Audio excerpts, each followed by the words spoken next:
যে মসজিদের মধ্যে যে আমি একটা ভিডিও আপনাদের দেখাচ্ছি, এই যে এখানে দেখতে পাচ্ছেন মসজিদের মধ্যে যখন মসজিদ সয়লাব হয়েছে, পবিত্র জায়গা যেখানে ইবাদত বন্দেগী করা হয়, সেই জায়গাতে মানুষের না, এটা কখনোই মেনে নেওয়া যায় না।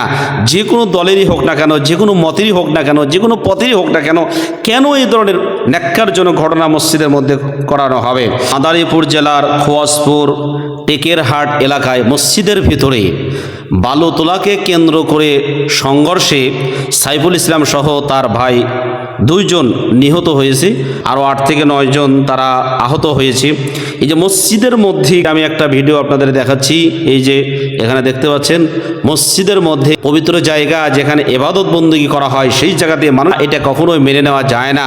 যে কোনো দলেরই হোক না কেন, যে কোনো মতেরই হোক না কেন, যে কোনো পথেরই হোক না কেন, কেন এই ধরনের ন্যাক্কারজনক ঘটনা মসজিদের মধ্যে করানো হবে?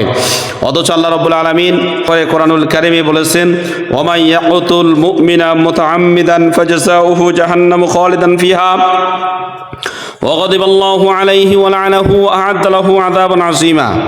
সূরা নিসা 93 নম্বর আয়াতে আল্লাহ রাব্বুল আলামিন বলেন, যারা নিজেদের ব্যক্তি স্বার্থ চরিতার্থ করার জন্য কোনো নিরপরাধ 5টা গজব নির্ধারণ করেছেন, 1 নম্বরে তাদেরকে স্থায়ী জাহান্নামে দিবেন, 2 নম্বরে তাদের উপর আল্লাহ রাগান্বিত হবেন, 3 নম্বরে লানত দিবেন, 4 নম্বরে তাদের জন্য প্রস্তুত করে রেখেছেন বড় শাস্তি, আর 5 নম্বর হচ্ছে সেই জাহান্নাম থেকে তারা কখনো বের হতে পারবে না।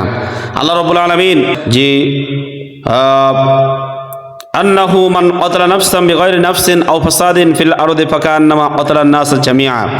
নিশ্চয় যেই ব্যক্তি কোনো একজন ব্যক্তিকে কোনো ব্যক্তির পরিবর্তে নফসের পরিবর্তে ছাড়াই এজন্য গোটা জাতিকে, আর যে কোনো একজন ব্যক্তিকে জীবিত রাখলো, বেঁচে রাখলো, বাঁচাতে পারলো, সেজন্য গোটা জাতিকেই বাঁচিয়ে দিল।